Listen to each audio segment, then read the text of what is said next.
Welcome back.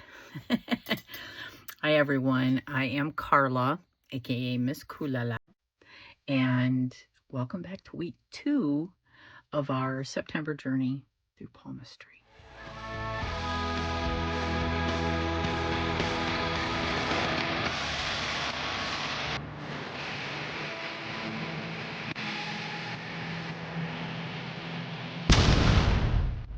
All right, so last week we focused on the shape of our hands, the outer form that reflects our elemental nature.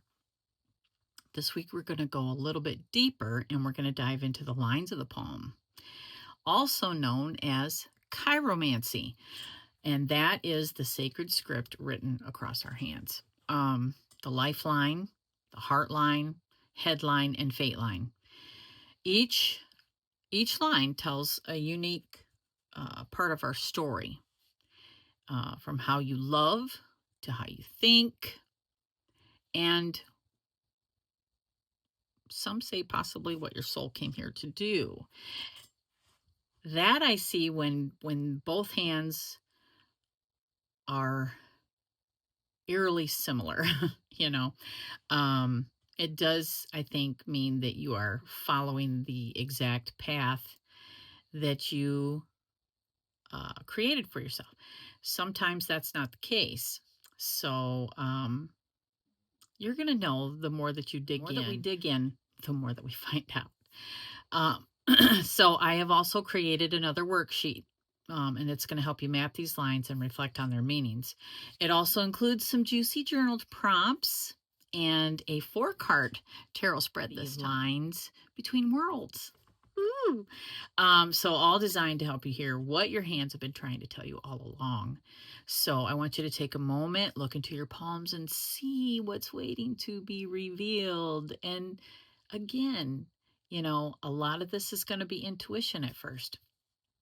So before we dig in, I want to go over a little bit about last week. So last week, let me pull up the our worksheet, because what I wanted you to do last week, going through the worksheet, the one thing that we didn't really dig into were the mounts, but I did ask you to see if they were firm or squishy, and to notice the color. So let's get into that. Okay, so first of all, again, I want you to use your own intuition and your own analytical skills, and with the information that I'm giving you right now, and look at what you have compiled in your notes so far about the size of your mount and the color and whether it's firm or squishy. So because you did number your mounts in order from largest to smallest, with 1 being the largest. So if you look at your palm like this and you see a mount that seems to stick out, I would consider that an exaggerated mount. I don't really have anything that is exaggerated. At the most, the largest, tallest one is, I think, maybe my moon. Here's something that I want to share with you real quick. Your mounts change from day to day, including color. Maybe not so much whether it's squishy or firm, but I will tell you, they change from day to day. I've noticed it in my hand, and I've noticed it in my family. I don't really notice it in my querents or clients because I don't see their hands every day. Something to note. Look at your palm every day and do this and tell me if you see the mounts change daily. The reason I say that is sometimes my moon is the largest. Sometimes it's my Jupiter. Sometimes it's my Mercury. That's all I'm going to say. Note that for yourself. And so let's move on. If it's exaggerated, So whichever one you see that kind of sticks out, exaggerated means that you have maybe too much. Maybe there is a emphasis on too much of that one quality. If it is the smallest and almost non-existent, that means lacking in those qualities. If your mounts seem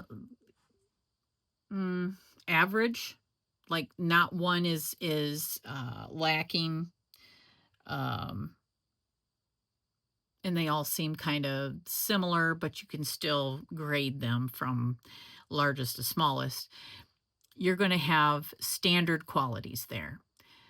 If it's something you can't really see, then you're going to be lacking in those qualities. Myself, my Saturn is the one that is lacking.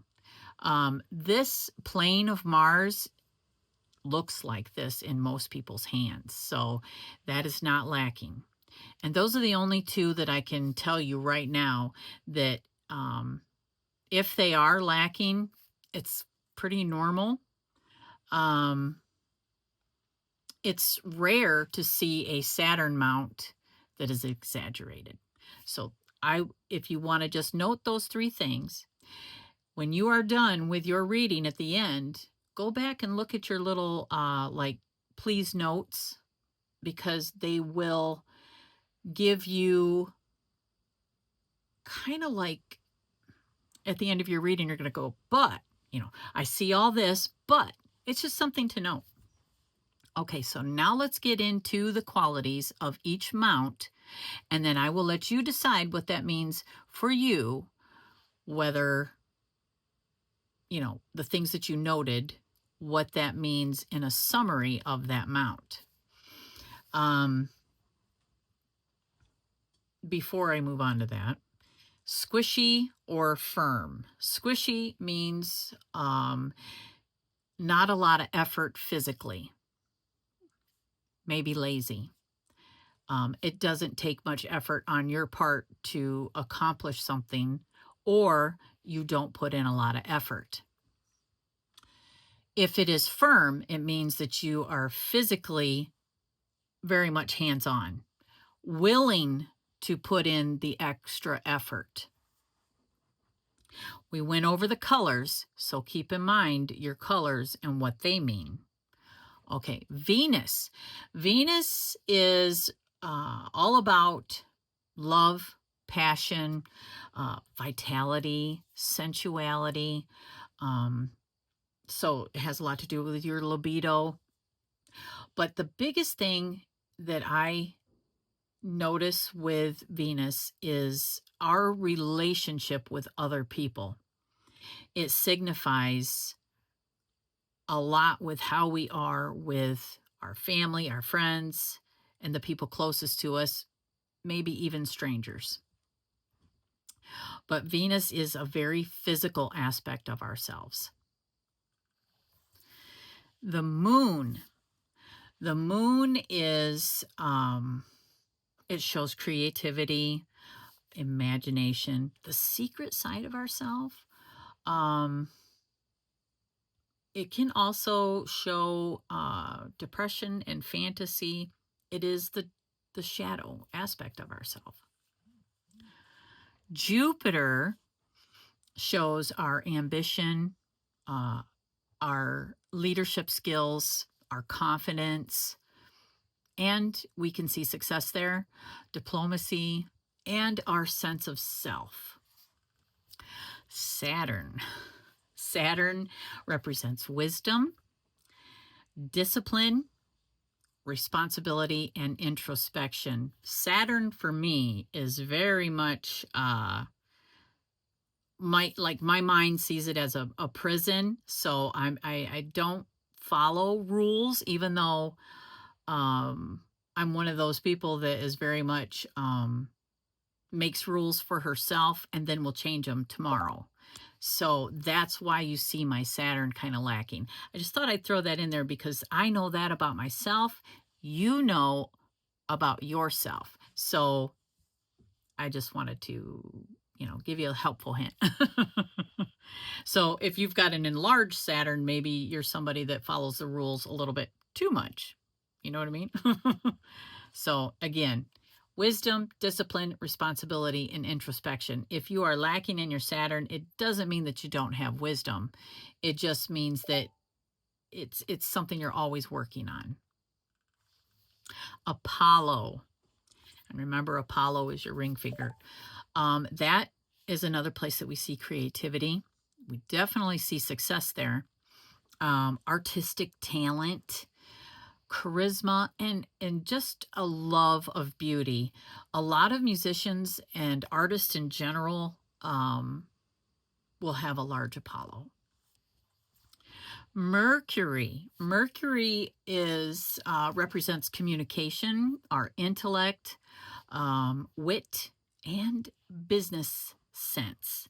So your ability for creating money and abundance, like natural ability, can be seen in Mercury.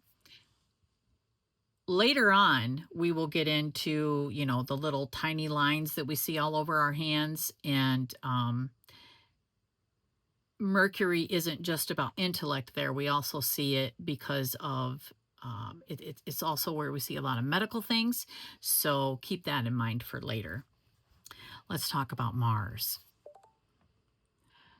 Again, plane of Mars, inner Mars, and outer Mars. So it's this whole area right here, including this plane. Inner Mars is your inner warrior. She comes out when you're triggered. She's the protector. She's the mama bear. Again, inner warrior. And sometimes she comes out unexpectedly. You know what I mean? This is outer Mars, and outer Mars is the disciplined warrior. It's the one with the willpower.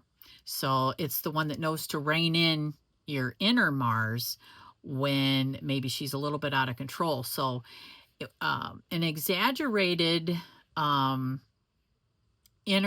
Mars, it'll make it look like your hand is very much curved on the outside right here. Something to look for.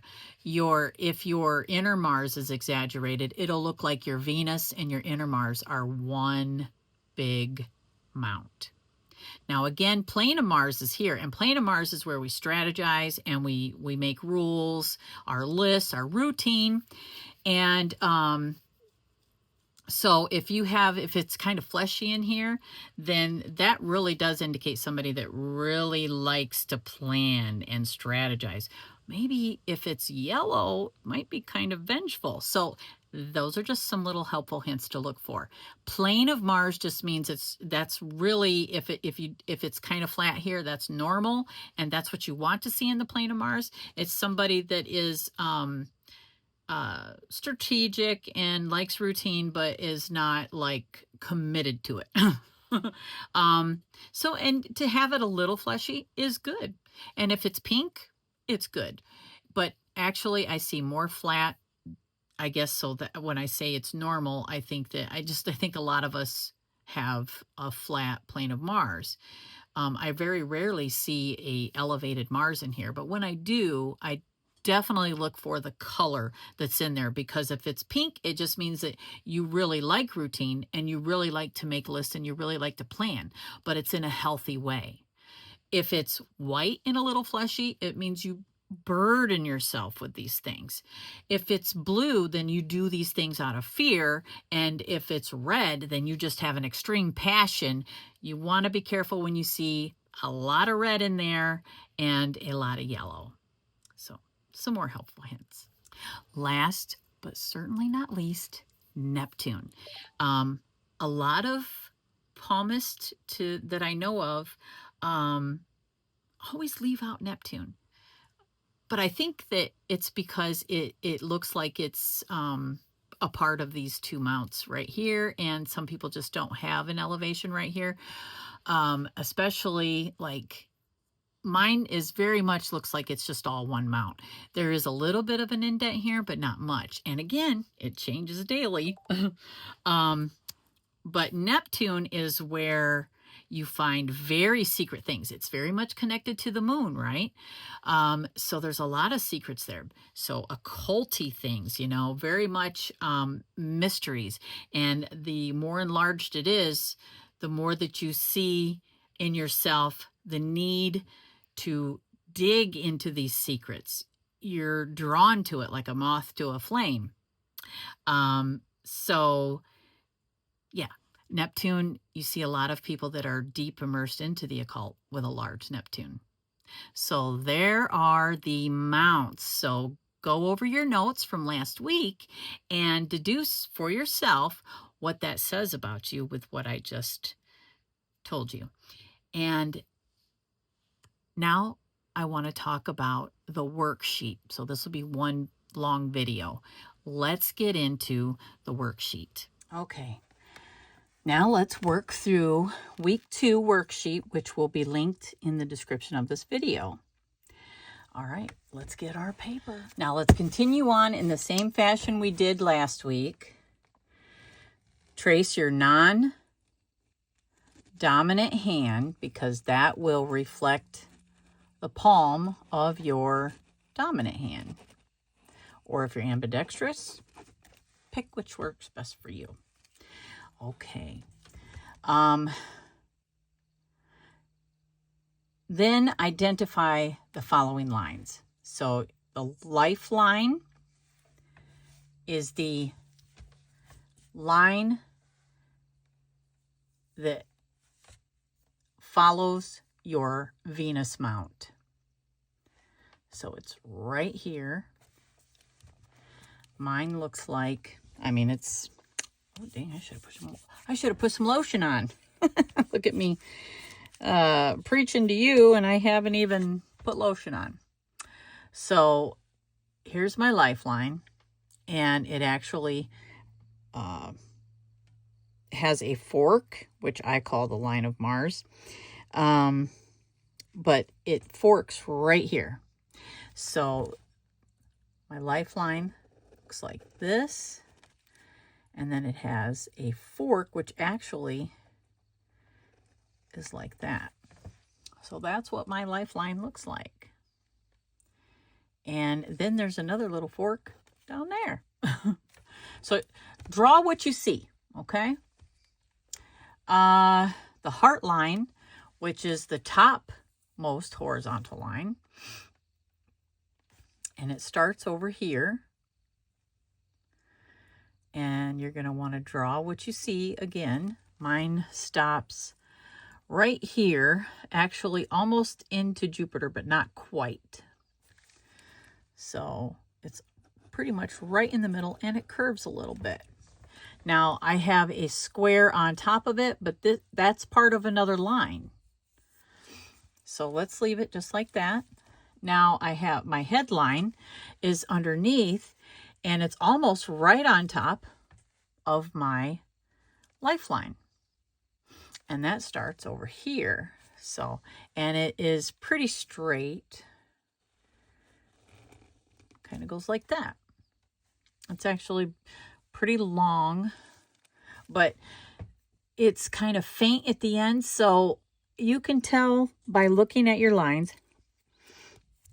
Mine actually ends in here, and then there are other lines that are coming off of it that make it look like it's really long, which is important.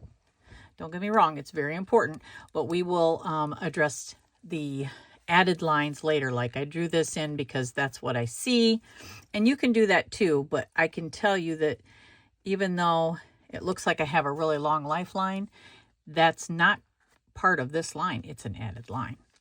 And you'll be able to see that when you look close at your hand. And I can see where it kind of overlaps in here. So again, just draw what you see. The fate line. The fate line, if present, not everyone has one, runs vertically from your wrist towards the middle finger. So it's right in here. Mine touches where I have this right here, and actually goes down a little bit farther. So if you see that, I got a little bump there, but It starts down here and it goes all the way up my hand. So we're going to start down here. Kind of comes off like this and goes all the way up like that. And it's not really broken, but if you're pretty much any line in here, whether it's broken or not, you're going to want to draw it because it's important to note where it breaks, because it's important to your story.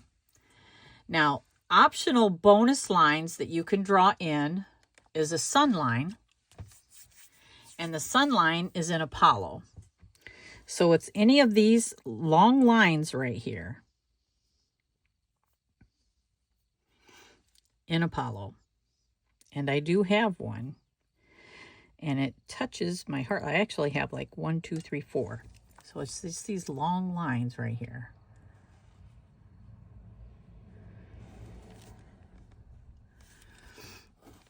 Those are sun lines.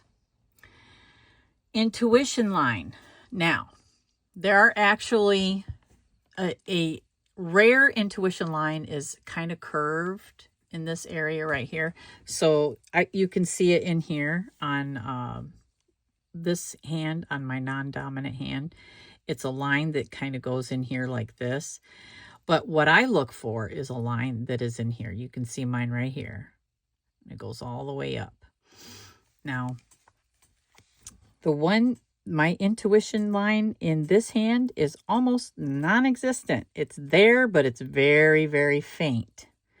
So I would kind of do this. And I don't have a deep one in the moon, which is the actual intuition line is right here. But this is the one that I actually look for. So there's two. One is, this is actually called the Hepatica, and it's in Mercury. And it's any line that is longer this way, because these are actually different lines. The ones that are pretty much contained to your Mercury. So if it's longer, and then that would be your Hepatica. I'll throw some text in here so you can see it. But I actually identify that as the intuition line because the one that you see in the moon is very rare. And when you see the one in the moon, it does mean very much psychic abilities. I have it in my non-dominant, so it's still very much part of my potential, but it is a very rare line. I don't see it very much, but it looks like this. Let's see if I can draw that in real quick. It looks like that. Mine starts down here and it has a star on it and it ends like right in here. But the full line looks like that. This is what the line of intuition looks like, or the Hepatica line. And that's what I look for to also show it's intuition. Your intuition is really good. It's on fire. It's deep. And mine is kind of faint in here, so that's why I drew that in. The health or Mercury line is the same thing. It is the same thing. And that's why I consider it the intuition line. It is pretty much the same thing. And that's why these two lines are both intuition. This is more your health line, but they're different palm readers would call this the Hepatica or the health line, and this the intuition line. I see this as all of them. So that's just my, sorry about that. That's just my opinion. This is so rare that I think this represents our intuition, but it's also our health line because, again, when you pay attention to the signs in your body, it's not just about you, it's about other people. When you feel energy is off in somebody, sometimes you feel it in your body. This is very much that line. So draw it in like you see it. Again, mine's faint, so I drew it in faint. The Mars line, which is, again, that's that line that runs parallel to your lifeline. Sometimes it doesn't touch. It just runs parallel. Like sometimes you'll see a double line like this. I guess that's kind of hard for you to see, isn't it? It'll look like this, but it'll look like you have two lifelines. One is the line of Mars, and one is your lifeline. Mine happens to actually cross it, so it looks like I have a fork right there, which inevitably I do have a fork. And then a line of Neptune, so it's going to be a line right in here. And yes, I have that. Again, draw what you see. Okay. All right, so on to the next part of your worksheet. Note the qualities of each line.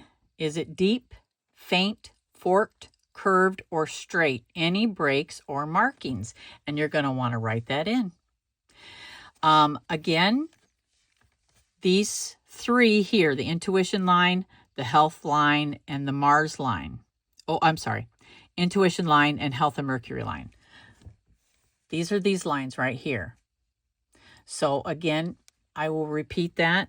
This is the health line. This is the intuition line. If you choose to identify this as your intuition line, then it is all three, or it's both. I'm sorry. I'm a little bit scatterbrained. This would be your intuition and your health line. So if you have this line, if you have it, I would definitely put what you think about it. You know, is it deep? Is it faint? Put that here. Because there is a difference. But again, intuition is very much felt in our body, and we tune in, right? So I see it here also. So I would definitely, for myself, since I do have this particular line, even though it's in my non-dominant hand, I would write what I feel about it here. And I would note, maybe with a slash, what I see in my dominant hand and what I see in my non-dominant. And then my health or Mercury line, this would be that. So that's just for you again. And that's what we'll do there. So we're going to go on to reflections and journal prompts. And then a tarot spread. All right, let's talk about what each line means. All right, in talking about the major lines, I wanted to have a clean slate. So let's talk about the lifeline, which is right here. Again, on your worksheet, you want to make notes of what you see. And the lifeline represents stamina, energy, good health, vitality, and it could indicate challenges, you know, in your physical life. It's also libido. And again, it doesn't have anything to do with your length of life. With the lifeline, we're not really looking for curved or nothing like that, but you are looking for depth. You know, you are so broken. You're also looking for, you know, if it's deep or if it's faint. Next, you're going to look at your heart line, which starts over here. Sometimes it can be straight, sometimes it can be curved, but it's up here underneath the fingers. So you want to note, is it deep? Is it faint? Does it have a lot of chaining? Chaining looks like that. Alone, it's an island. Are there a lot of X's? Again, is it faint or is it deep? Does it curve or is it straight? Does it curve down? Because if it curves and it curves up, that shows optimism. If it's straight, it shows like curved shows someone that is able to communicate their feelings, because the heart line is very much, it's like the love line. Um, it's your emotional energy, your romantic tendencies, how you are in your relationships, a lot like Venus.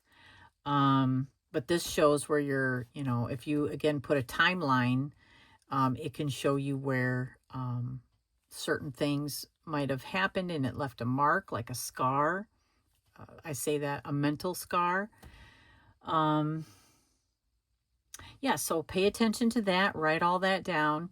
If it's curved and upwards, then it shows somebody that is forgiving. It shows someone that is able to communicate their emotional needs. The straighter it is, the harder it is to communicate those emotional needs, and the more that you might keep things in. And especially if it curves down, that's someone that has a very, very hard time, and it's very detrimental that they find a way to release all that pent up, those pent up emotions, because that means that you struggle deeply with that. So yep, write all that down with the heart line. Next is the headline, and the headline starts over here on top of your lifeline, and sometimes that can curve also. If it curves up, it shows someone that is extremely optimistic, because the headline signifies your intellect, your thinking patterns, your mental abilities. The longer it is, the more intellectual you probably are. The shorter it is, shows like maybe a short attention span. So curving up shows optimism. Curving down could show depression, but it also shows somebody that is very, very creative, because these are the people that might get lost in those emotions. And especially if it curves into this moon area, that shows someone that is very much kind of in their darkness, in their hidden self. And so it also shows a lot of creativity. Again, these are just aspects of the hand.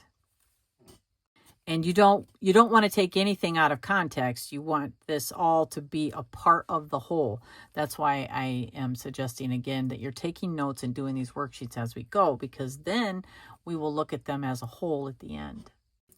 All right, next is the fate line. And the fate line can start anywhere in this area right here, but it's kind of in the middle, and it goes up towards Saturn.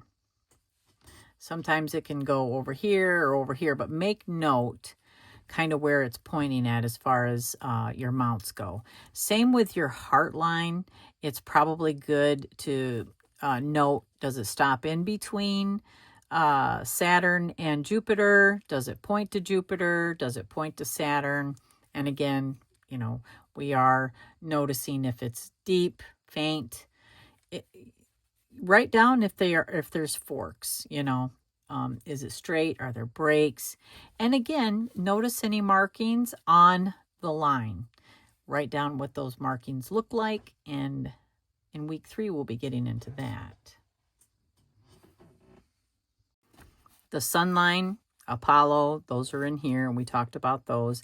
These mark successes, something that you consider a success. The more that you have, the more that you have felt successful. It shows how creative you are.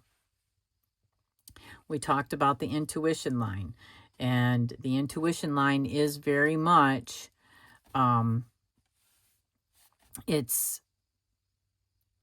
being in tune and listening when something doesn't feel right, or it's like that inner voice. So it has very much to do with paying attention to body signals. So again, we called it the hepatica line, but it's also the line of Mercury. It's the health line. This is what the real intuition line looks like. It's just that this is so rare. This really does indicate somebody who is psychic. Very psychic. And so not all palmists recognize this as an intuition line. I recognize this as intuition. I also recognize this. It's just that this is very rare. Mars line runs, again, parallel, or it can run kind of like make it look like you have a fork, like I showed you on mine. Mine has this this line that runs kind of up across my and crosses my lifeline and my headline, but it looks like there's a fork, so it crosses, and I definitely have a fork here and I have a fork here, but this is the line of Mars, and it is that line of protection. It's like having an extra lifeline. You think, how in the heck did I survive that? There's just something that is protecting you. It's something in you, or it's something you've done, but your mind recognizes that you're protected. And Mars, again, is that warrior area, and this is just like adding to that. The Neptune line is just like another indication that you have success at getting to the mystery of it, getting to the truth of it, revealing those secrets. Yes, line of Neptune is a very auspicious line to have. Same with the sun line and the intuition and the line of Mars. The fate line, I will tell you that a lot of people don't have a fate line, and all that means is you're somebody that goes with the flow. You're not focused on, like, it doesn't mean you don't want a career. It doesn't mean that you don't want to leave a legacy behind. It's just that there are other things that they're more important to you. Having a fate line means that you are very focused on your career. You are very focused on leaving something behind, wanting to leave your legacy, to leave a legacy. You believe in creating a destiny for yourself. I definitely believe in free will, but my fate line indicates that I'm also very much a person that is in control of her destiny and believes in guiding it for herself. For me, this is I'm going to be working obviously until the day I die. This right here, this line right here, the headline, if you were to put a timeline on the fate line, would be about 40 years. Up here at the heart line is 50 years. So if you think about, I'm fated or I'm destined to be working long past the age of 50, that is accurate. Timeline on the lifeline is 0 here, 80 at the end, and then you in the middle would be 40.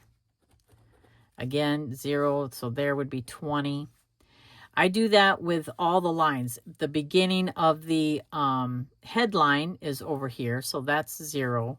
And it ends over here in the moon, that would be 80. So again, and then you would mark it in half. Same with the heart line.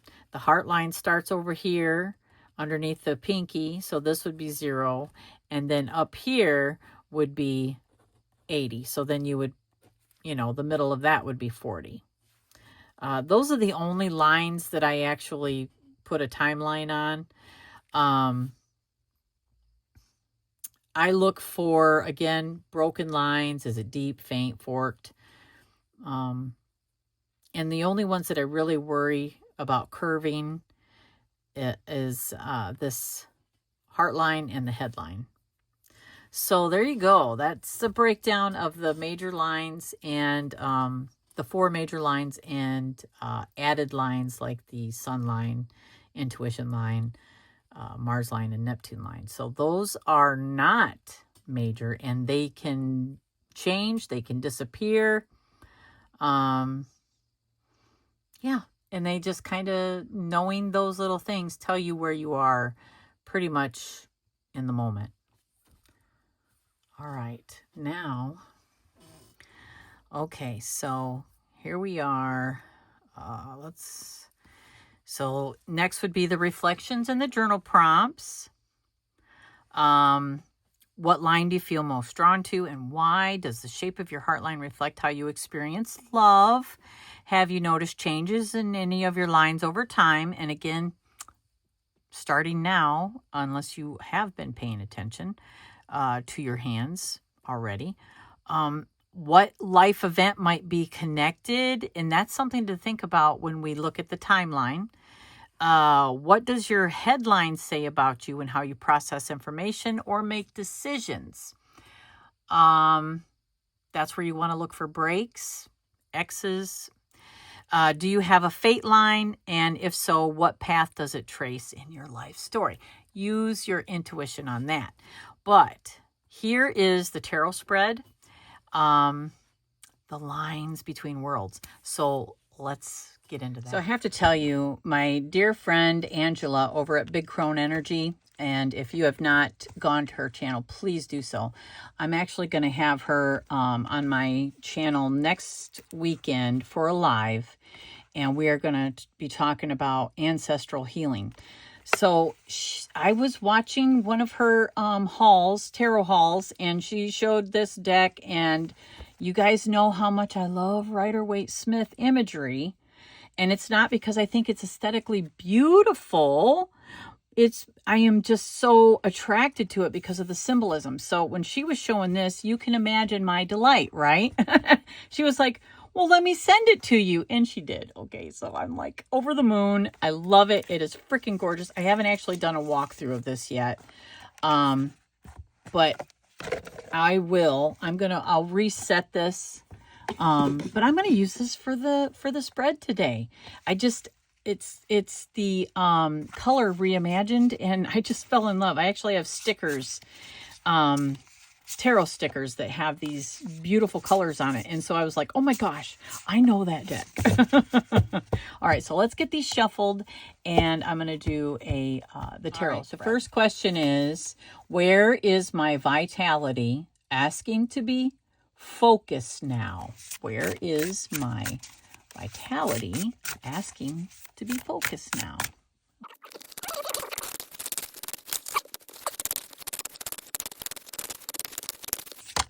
All right, let's take the top one. Ooh, I like that. All right. Card 2, heart line. What is my heart opening up to? So this represents my lifeline. I guess I should have clarified that. The next one is the heart line. What is my heart opening up to? What is my heart opening up to? Ooh, interesting. Oh my. Okay. Card 3 is the headline. What belief or thought pattern am I ready to shift? Okay. What belief or thought pattern?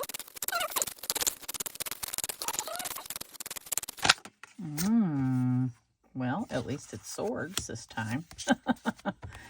I guess maybe we'll take both of those since they both came out. All right. And card 4, fate line. What force is shaping my current path? Ooh, interesting. What force is shaping my current path?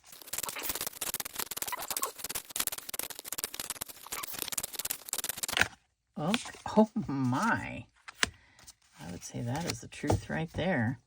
Okay, so let's get into this, shall we? I do like these have keywords on them, and for anyone that has brain farts like myself, it's nice to have those little keywords to like trigger your memory. So the first question was the lifeline. Where is my vitality asking to be focused now? I feel like this is the Sisterhood card right here. Friendship, abundance, and celebration. Yeah, it is. I understand that. Like right now I have a lot going on in my home life, and it is like direct responsibilities. My daughter broke her leg, or should I say it was broken for her. A whole sordid story that I'm not going to share with you, but something we are dealing with. And yeah, there's a lot of stuff. And I have a sisterhood that I am a part of that is just amazing. And I have not been reaching out enough in there, getting the support that is there. And you ladies know it's, yeah.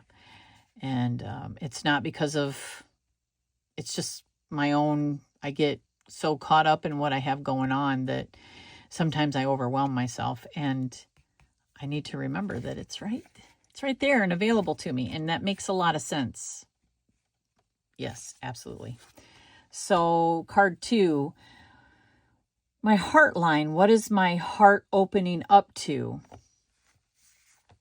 And we've got indecision, uncertainty, and doubt. So I think what this means in the position that it's in is that I'm no longer like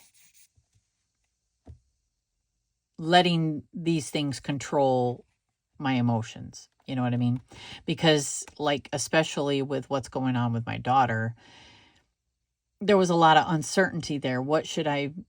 How can I be there for her? What can I do for her? And it's not or should I say, it is understanding that she's the one that's got to make these choices, and I am just there to support those choices. And know the difference between whether I am enabling something, you know what I mean? And I am understanding that now, that what happens in my home is, those are my boundaries. So yeah, that's, without getting into great detail, that's kind of where I'm at. It makes sense. And so I'm not internalizing when things aren't, you know what I mean? I have my boundaries, and that's going to help me with my heart. Okay, 3, headline. What belief or thought pattern am I ready to shift? So we've got confrontation, grudges, disloyalty, moving on, leaving difficulties behind. So interesting, right? 5 and 6. And I definitely did shuffle these well. So what belief or thought pattern am I ready to shift? Hanging on to crap, really. So I'm ready to leave all that behind, and overthinking anything that is really not my place to do. I can't. You know, these are decisions that I can't make for anybody, okay? But they have definitely in the past left me feeling helpless when it comes to my family, and I'm very much about my family. So this really makes sense. I am opening up my home to be in support, and but they are still my rules, you know, and it's going to help me when I am overwhelmed at times, that, you know, like, okay, if a boundary was crossed, we're going to address it. If it's not, then what, really, you know what I mean? I know you know what I mean. It's just validation for my situation. Fate line. What force is shaping my current path? My goodness, this is like right on the money. Spiritual teacher, advice, tradition. It's like, it's what I know that this is why I'm here.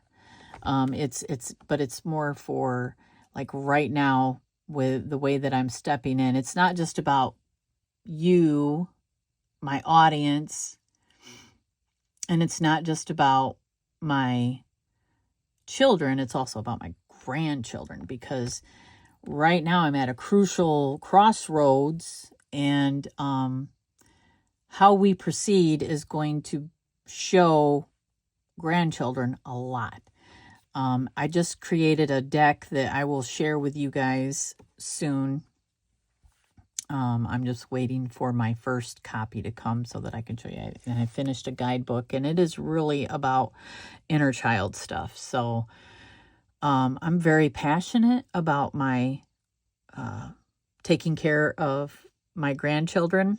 That, you know, I take classes. I'm part of a family child care network that is across the nation. I take classes. I'm a leader in my community. It's important to me. It's extremely important. And I think that it starts in the home, right? And they're going to be living with me. So it's not just babysitting. I'm helping to raise my grandchildren. And I've been a very prominent part of their lives.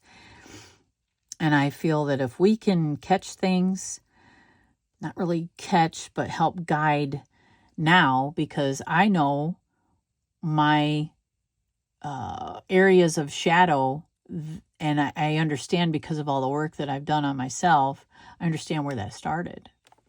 It helps with the children now. And I think it's extremely important not to forget that the children are experiencing the things now that we are working on in our adult life. I feel very passionate about that and very emotional about it. So yeah, I'm excited to be able to share my Oracle deck when it comes out with all of you. And yeah, this was on point, extremely on point. I want to thank you, Angela. This was just, wow. I'm just really blown away by your generosity. I can't wait to have Angela on my channel next week. So please be looking for that, and make sure you hit the notification bell for that. I do believe we are going to have a sisterhood shortly. There's been a lot of stuff going on there. So be looking for that. I'm not sure which channel. It's supposed to be on Cortney's, but it just depends on what Cortney's got going on, because Cortney's had a lot going on in her life. And so excited for her going forward with stuff, you know what I mean? Besides, obviously, she's had some health stuff going on too. But yes, so many changes in our lives. I do want to say that, again, when it comes to doing VRs to this type of work, I do not expect that. But I think that if anyone wants to share something exciting that they have found thus far,